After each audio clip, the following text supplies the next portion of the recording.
You probably see tall stone walls, towers reaching into the sky, and a flag fluttering in the wind.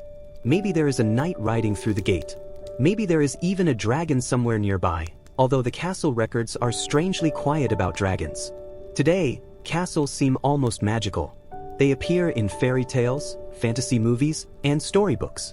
They look like places built for kings, queens, grand feasts, and dramatic speeches. But real castles were built for a much simpler reason. People were scared. Not all the time, of course.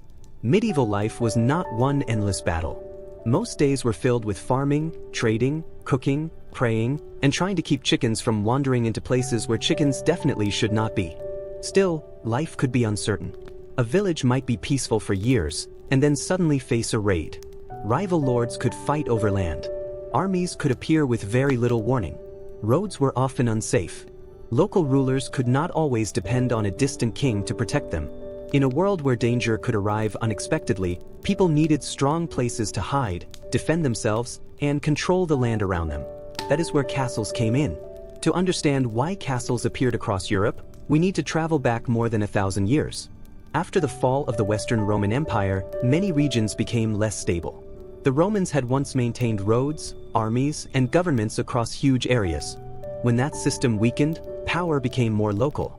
Instead of one strong authority controlling everything, many regions were ruled by local nobles. These nobles owned land. They collected taxes. They settled disputes. And perhaps most importantly, they protected the people who lived on their estates. Or at least they were supposed to. The problem was that protection required resources. If a rival lord wanted your land, he might gather armed men and try to take it. If raiders arrived from the coast or crossed a nearby border, villages could be vulnerable. A wooden fence around a farm was not enough. A lord needed something stronger. At first, many early castles were not made of stone at all. They were built from wood and earth. One of the most common early designs was called a motte and bailey castle. The name sounds a little like a law firm, but it was actually a clever defensive system. The motte was a large artificial hill, often built by hand. On top stood a wooden tower or fort. Below it was the bailey, an enclosed area surrounded by a fence or ditch. Inside were workshops, storage buildings, animal pens, and living spaces. If attackers appeared, people could retreat inside. If the situation became serious, defenders could climb up to the tower on the motte, where they had a better chance of holding out. These early castles could be built fairly quickly. And speed mattered. A lord facing threats did not want to wait 20 years for protection. Workers dug earth. Trees were cut down. Timber was shaped into walls and towers. Entire fortifications could appear in a surprisingly short time. From a distance, these structures might not have looked as impressive as the stone castles we know today. But they did their job. And their job was survival. Imagine approaching one of these early castles as a raider. You might have expected an easy attack against a small village. Instead, you find a fortified hill, a defensive ditch, wooden walls, and armed defenders looking down at you from above. Suddenly, things seem much less simple.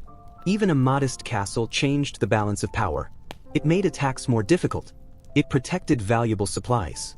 It gave local rulers a secure base from which to govern. And it sent a clear message to everyone nearby. Someone was in charge here. As time passed, castle designs became more advanced. Wood had one major weakness. It burned. Attackers understood this very well. A flaming arrow, a torch, or enough determination could turn a wooden fortress into a very expensive bonfire. Stone offered a better solution. Stone walls were stronger. They lasted longer. They resisted fire. They projected power in a way that wood simply could not. Of course, building in stone was much harder. Large blocks had to be quarried and transported. Skilled workers were needed. Costs increased dramatically. Yet many powerful lords decided the investment was worth it. A stone castle was more than a military structure. It was a statement. It told everyone in the region that the owner possessed wealth, influence, and authority. You could see this message long before reaching the gate. A castle sitting on a hill dominated the landscape. Travelers noticed it. Merchants noticed it. Potential enemies definitely noticed it. The castle watched over roads, fields, rivers, and villages. It became the center of local life. People came there to pay taxes. They came to seek justice. They came for protection during times of danger. In many ways, the castle acted as the heart of the surrounding territory. And that heart needed to keep beating. Because a castle was not simply a place for war. That is one of the biggest surprises when studying medieval castles. Most of the time, nobody was fighting. Most days involved ordinary activities. Food had to be stored, accounts had to be managed, guests had to be welcomed, repairs had to be made, animals had to be fed. Someone always had to sweep something. History books rarely focus on the sweeping, but it was probably quite important. The castle was a working machine. Its military role was only one part of a much larger system. Yet that military purpose remained at its core. Everything about the castle's design reflected the reality of an uncertain world. Its walls protected people. Its towers provided watch points. Its gates controlled movement. Its presence discouraged trouble before trouble even started. In many cases, the strongest castle defense was simply convincing enemies not to attack in the first place. And that may have been the greatest success of all. As the centuries passed, castles spread across Europe. Some were small and practical. Others became enormous stone complexes filled with towers, halls, chapels, and courtyards. But whether grand or modest, they all shared the same basic purpose. They existed because people needed security. They were born from fear, strengthened by ambition, and maintained through constant effort. The castle was not merely a building. It was a solution to a problem. A world filled with uncertainty needed strong places. And so, stone by stone, timber by timber, castles rose above the landscape, ready to defend, govern, and endure. In the next chapter, we will see how medieval builders decided where these powerful structures should stand, and why choosing the right location could matter even more than the walls themselves. Before a single stone was cut, before a tower reached into the sky, before a guard ever stood watch on the walls, one very important decision had to be made. Where should the castle go? This might sound like a simple question. Find a nice hill, build a castle, and call it a day. But medieval builders knew better. The location of a castle could determine whether it became a powerful stronghold or a very expensive mistake. In fact, many castle builders would have told you that the most important part of a castle was not the walls at all. It was the ground underneath them. A great castle in the wrong place could be vulnerable. A modest castle in the perfect place could control an entire region. So if you were a medieval lord preparing to build a castle, what exactly would you look for? The first thing was visibility. You wanted to see as much of the surrounding landscape as possible. Imagine standing on a high hill. Fields stretch into the distance. Roads wind through valleys. Rivers shine in the sunlight. Travelers appear as tiny dots moving across the land. From up here, very little happens without you noticing. That was exactly the point. A castle was not only a fortress. It was also a giant observation post. The sooner defenders spotted trouble, the more time they had to prepare. A warning seen from miles away could mean the difference between safety and disaster. This is why so many castles were built on hills. Even a relatively small rise in elevation provided major advantages. Attackers faced a difficult climb. Defenders enjoyed a better view. Gravity itself became part of the defense system. And gravity, unlike soldiers, never asked for wages. Of course, not every castle could be built on a dramatic mountaintop. Builders often had to work with the landscape they had. Some castles stood on cliffs. Others overlooked rivers. Some occupied rocky outcrops that were naturally difficult to attack. In many cases, nature provided part of the protection. The less wall you needed to build, the less money you had to spend. Medieval lords appreciated this idea very much. Construction was expensive enough already. If a steep cliff protected one side of the castle, that was one less place needing massive defenses. The landscape was doing part of the work for free. And free labor was always welcome.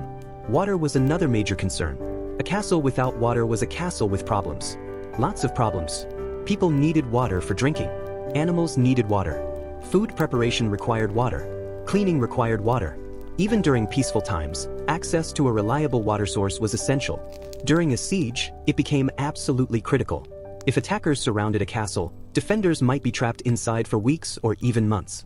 Without a secure water supply, the castle could surrender long before its walls were breached.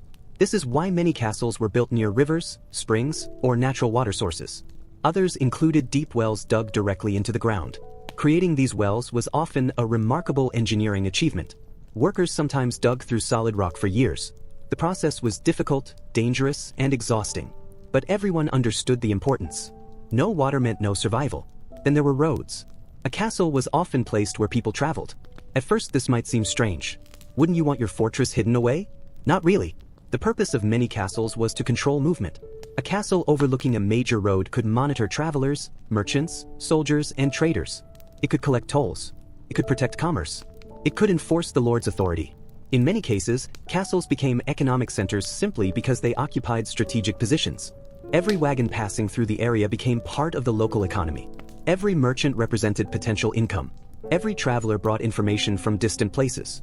The castle became connected to the wider world. Rivers were especially valuable. Today we often think of highways as the main transportation routes. In the Middle Ages, rivers played a similar role. Moving goods by water was often easier than transporting them over rough roads. A castle controlling a river crossing could become extremely powerful. Whoever controlled the crossing often controlled trade. And where trade flowed, wealth usually followed. Bridges were another favorite location. A strong castle near a bridge could monitor nearly everyone passing through the area. If an army wanted to cross, the castle could stop them. If merchants wanted safe passage, the castle could provide it. The location created both military and economic advantages. Some castles were even built near important borders. These frontier castles served as guardians of entire regions. Their job was simple: watch the frontier, report threats, delay invasions, protect the kingdom. Life in these castles could be challenging. The people living there often found themselves closer to danger than those farther inland. But their strategic importance made them invaluable. A frontier castle might be the first line of defense against an invading force. That responsibility carried enormous weight. Yet castle builders also had to think about something less dramatic. An impressive castle surrounded by barren land was not very useful. People needed farmland. They needed forests for timber.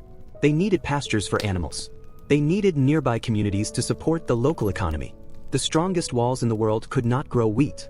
A successful castle depended on the surrounding countryside. Fields provided grain. Villages provided labor. Forests supplied wood. Hunting grounds offered additional food. Everything worked together. The castle was never truly separate from the landscape around it. It depended on that landscape every single day. This is one reason castles often became the centers of larger estates. The castle protected the land. The land supported the castle. Each relied upon the other. The relationship was almost like a partnership. One happened to involve more stone walls. Of course, medieval builders sometimes faced difficult choices. The highest hill might not have a reliable water source. The safest location might be too far from important roads. The most profitable trade route might be harder to defend. Building a castle often involved balancing multiple priorities: military strength, economic value, access to resources, control of territory, long-term sustainability. No location was perfect. The goal was to find the best compromise. And when builders succeeded, the results could be remarkable. Some castle sites remained important for centuries. Generations of rulers expanded them, strengthened them, and adapted them to changing times. Their locations continued to provide advantages long after the original builders were gone. Even today, many surviving castles occupy breathtaking positions.